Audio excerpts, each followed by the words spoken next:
El tema que traigo para esta mesa es las reflexiones de una filósofa contemporánea española y las reflexiones que ella realiza alrededor de lo sagrado y lo profano. Quiero señalar que ella trabaja su texto del hombre y lo divino antes de que aparezca el clásico de Mircea Eliade, precisamente intitulado Lo sagrado y lo profano. Y vamos a encontrar que ella utiliza ciertamente estas categorías, pero añade una más. Bueno, espero poder aclarar en qué consiste lo que ella observa. María Zambrano es una pensadora y lo es en el sentido que ella confiere al pensamiento, es decir, el de una acción humana que no se circunscribe tan solo a la actividad racional, sino que implica una relación más amplia y compleja que posibilita el descifrar lo que se siente. La observación del dolor y la destrucción en la sociedad europea de principios del siglo XX la impulsan a considerar que es necesario seguir buscando y encontrando nuevas preguntas y nuevas respuestas. La búsqueda de una explicación la llevará a pensar sobre lo que ella considera un tema ineludible para su pensamiento, la relación entre el hombre y lo divino. Su reflexión sobre las categorías de lo sagrado y lo profano implica ya una mención que encierra en sí la afirmación de que el mundo se ha separado en dos ámbitos fundamentales, el del ser humano y el del otro. Es decir, el otro que corresponde a la parte del mundo que se nos presenta como un misterio, inefable, insondable, indefinible, pero aquí está, esencial y fundamentalmente presente.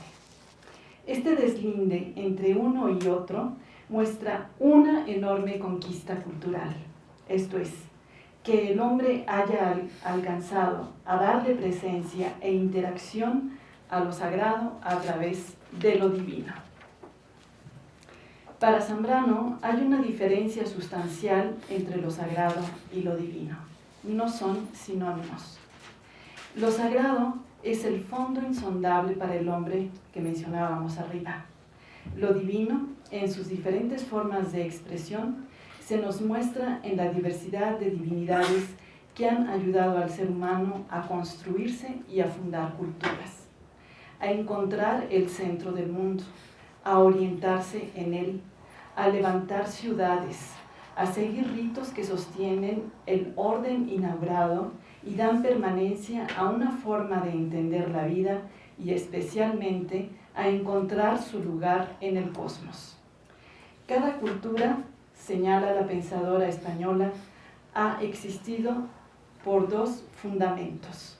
Uno, por haber encontrado el rostro de sus dioses, aunque existan algunos que se caracterizan precisamente por no tenerlo, y esta sea una de las formas de encontrarlo.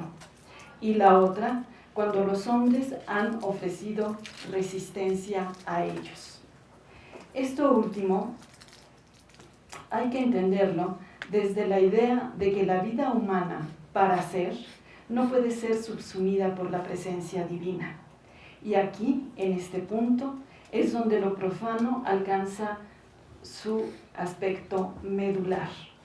Solo desde la separación de lo que es y corresponde al otro fundamental, al otro radicalmente heterogéneo que señalaba Otto, es decir, radicalmente diferente al hombre, es que se puede edificar la vida humana. Es por la alteridad que se hace posible la diferenciación y construcción del ser del hombre. Si no realizáramos este proceso continuo e incesante, no alcanzaríamos a saber de nosotros mismos. Somos, según esta propuesta, gracias a nuestro trato con los dioses. Cada cultura depende de la calidad de sus divinidades, afirma la autora. por lo que aquí radica la importancia ineludible del mundo profano, del espacio que el hombre se ha ido proporcionando para poder ser hombre, del espacio y el tiempo que requiere para realizar las actividades propias de los hombres. Gracias a ello, los rituales son fundamentales. Alrededor de ellos se estructura la articulación entre ambos ámbitos, es decir, entre lo sagrado y lo profano. El hombre no puede vivir si no es en su continua alternancia. Tiempo para el hombre y tiempo para las divinidades. Tiempos festivos que rompen el orden de la vida profana para permitir por breves momentos, como bien lo ha dicho Hölderlin, la presencia divina y a través de ella presentir lo sagrado. Cabe subrayar que Zambrano, con anterioridad a las aportaciones de Eliade, nos muestra la importancia no de 2, sino de 3 categorías para acceder al análisis de las relaciones entre el hombre y lo sagrado.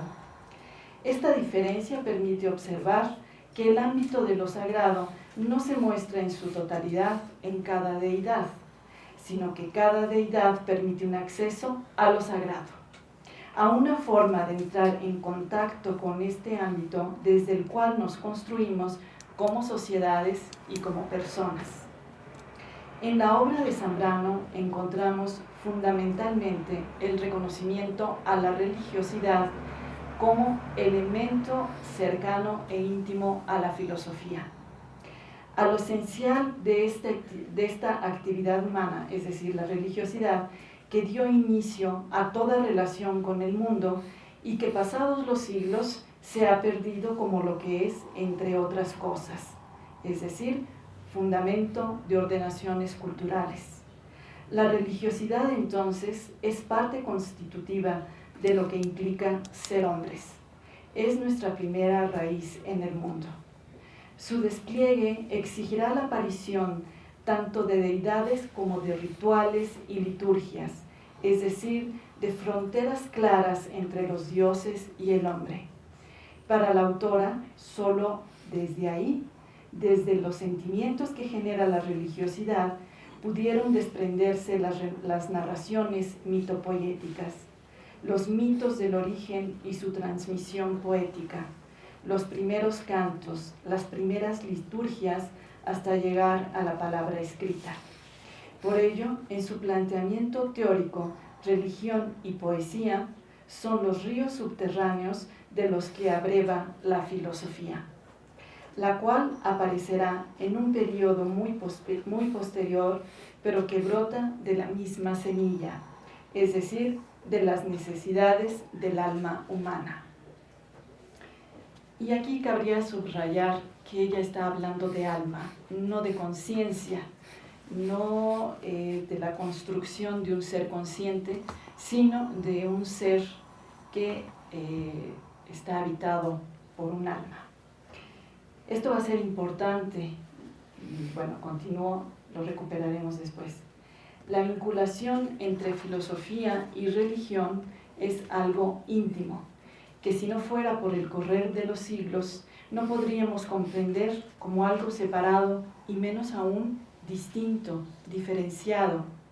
Un punto fundamental para ello, hemos dicho arriba, en el naciente pensamiento griego, fue un gran descubrimiento realizado por la filosofía, el del que el ámbito del ser situado más allá de todo ser sensible y el que Anaximandro bautizó como apeirón, es decir, lugar que es pura palpitación, germinación inagotable.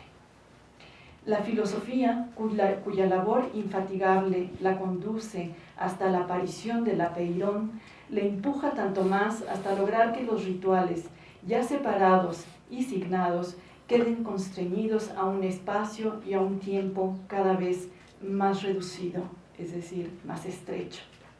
Ella irá tomando el lugar de la orientación y el sentido, hasta que en su afán de abarcar la totalidad, ya en la filosofía moderna, le acercará a la paradoja del absoluto y la nada, es decir, la creciente necesidad de tiempo y espacio profano y la ampliación de este espacio profano le llevaron a plantear que era posible un mundo humano sin presencia de divinidades divinas y por lo mismo sin necesidad de mantener una relación con lo sagrado, ámbito del cual es arrancada toda realidad, toda elaboración humana. La autora considera que esta fase de edificación ha dado luz a una soberbia de la razón. Soberbia que le hace considerar que no necesita para su actuar de otros elementos, como los que hemos señalado arriba, la poesía y las diversas formas de expresión religiosa. Considera que no debe conocimiento alguno a la musicalidad, al ritmo, a las formas, a los colores, a la luz sobre los elementos que pueblan el mundo asequible a la mirada humana. Tampoco se considera en deuda con los sentimientos, con el delirio, con la desorientación e incluso con el terror originario, ni con la gracia o con otras ciertas formas de plenitud, reencuentro o reconciliación.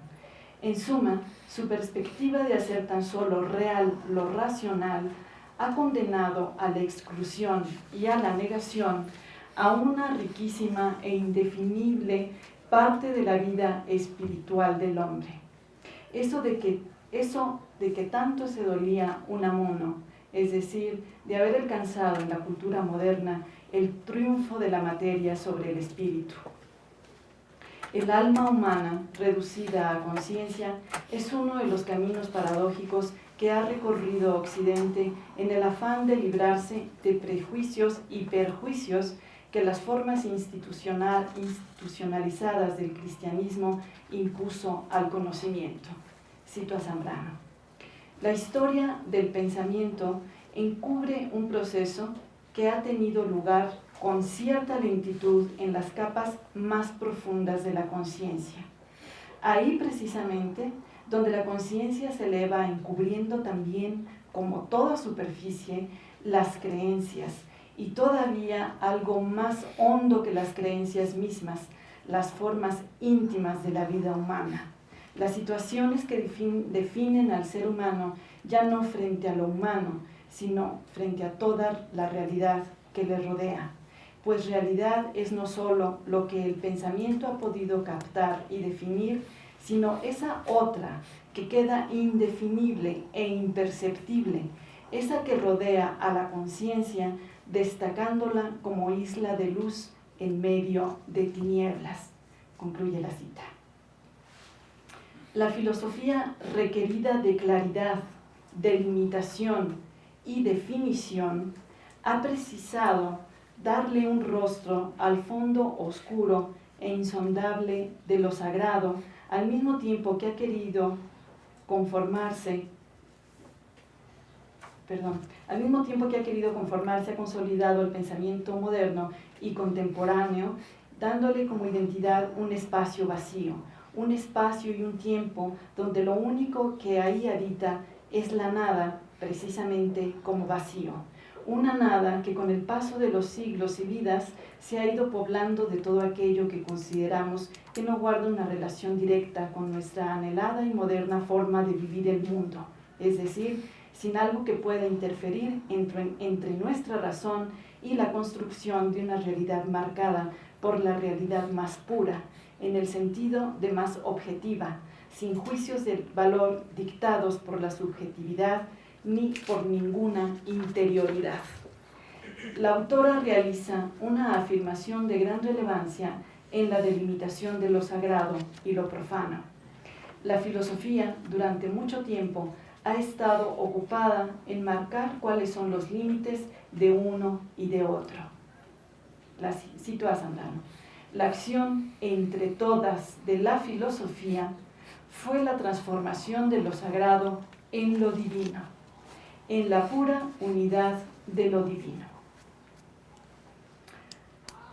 Podemos preguntarnos entonces cuál es el trato del hombre con la realidad, cuáles son los caminos que el alma humana ha seguido para poder nombrarla como realidad y vivir en ella.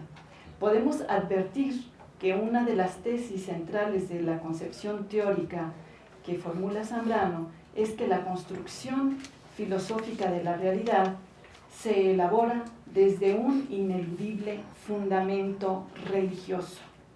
Cito a Zambrano: solamente hemos de dejar apuntado que lo que el hombre moviliza para engendrar la objetividad es religioso, como lo que hay en la base y fundamento de todo nuestro apego a la realidad y a la transformación que hemos de padecer para crear nuestro mundo.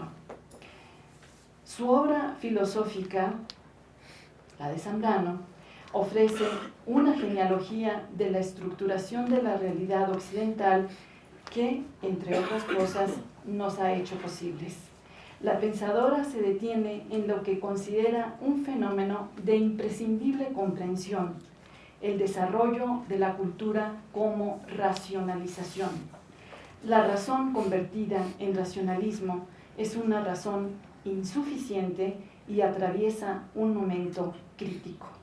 Lejos de que el hombre se viva más dueño de su vida e historia gracias a la acción fundante del yo racional, se reconoce como un ser escindido, fragmentado y angustiado frente a la nada contemporánea. La respuesta que ofrece Zambrano solo es posible mediante la memoria, mediante una recuperación y reencauzamiento de la filosofía. Para ello, considera fundamental la resistencia de los hombres contra la cosificación y retomar los caminos perdidos de la filosofía, esos donde sujeto y objeto mantienen una relación intuitiva, poética, y donde la experiencia y lo sagrado permite que la palabra poética no renuncie a lo que conforma la plena realidad, y no una realidad construida a base de negaciones. Su razón poética, en este sentido, es un intento de la filosofía contemporánea para abrirse paso en la confusión de nuestro mundo y sus conflictos. Su obra, como vemos, pone sobre la mesa una discusión esencial para el mundo actual: la discusión cultural y su fundamento religioso. Al reabrir estas áreas que nos llevan a plantear de nuevo los problemas que aún no hemos sabido entender, la preocupación de la pensadora corresponde a la necesidad de abandonar los caminos seguidos por el racionalismo al considerarlos agotados y empobrecedores por ser una vía excluyente de aquello que no puede tener bajo control. Le preocupa la toma de poder que ha realizado el pensamiento filosófico sobre otras formas de conocimiento y la incapacidad que ha mantenido para expresar la vida en su plenitud. Le preocupa, en suma, la separación que existe entre vida y razón, la falta de contacto entre la verdad de la razón y la verdad de la vida. Considera, como hemos venido perfilando, que el desarrollo de la cultura como racionalización se encuentra en el centro del panorama desolado del mundo de hoy, al ser un universo de negaciones, determinismos y exilios.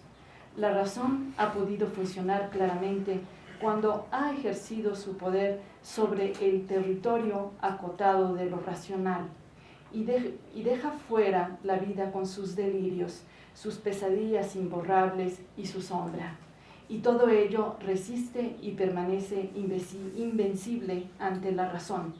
El hombre, entonces, requiere de lo divino, de la claridad de sus formas delimitadas, para configurar el fondo oculto de sus acciones más secretas, para así descifrar su propio laberinto.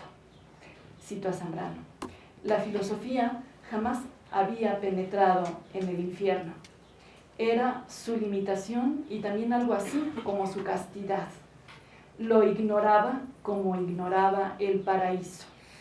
La castidad de la filosofía ha consistido, además de otras cosas, en no prometer nada, nada a la vida personal, a los más íntimos anhelos. Por el contrario, su ejercicio fue desde el primer momento renuncia y ascético juego. Fin de la cita. Lo anterior no puede confundirse con que la ampliación del mundo profano implique la negación de lo divino y la posibilidad de mediar con lo sagrado. El mundo profano solo puede tener sentido en relación al reconocimiento implícito o explícito del mundo sagrado y su mediación a través de las diferentes divinidades. Lo que se quiere señalar es otra forma de esta mediación, donde la filosofía, para recuperar su camino de conocimiento del alma humana, requiere de tener en consideración el infierno de negaciones culturales, sociales y personales en que estamos viviendo. Y una de esas recuperaciones es sin duda volver a pensar la filosofía, la poesía y la religiosidad como frutos de una misma germinación. Finalmente, cabe recordar un señalamiento que elabora Anna Bungard sobre la perspectiva zambraniana. Cito a Anna Bungard. Su filosofía, es decir, la de Zambrano, es de la crisis.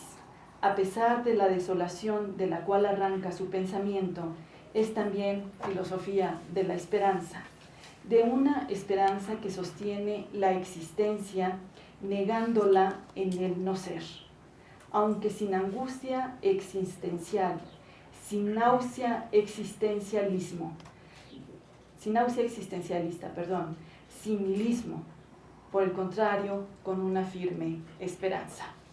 Muchas gracias.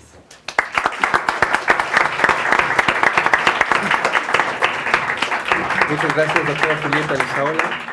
Ahora tenemos unos breves minutos para unas breves preguntas.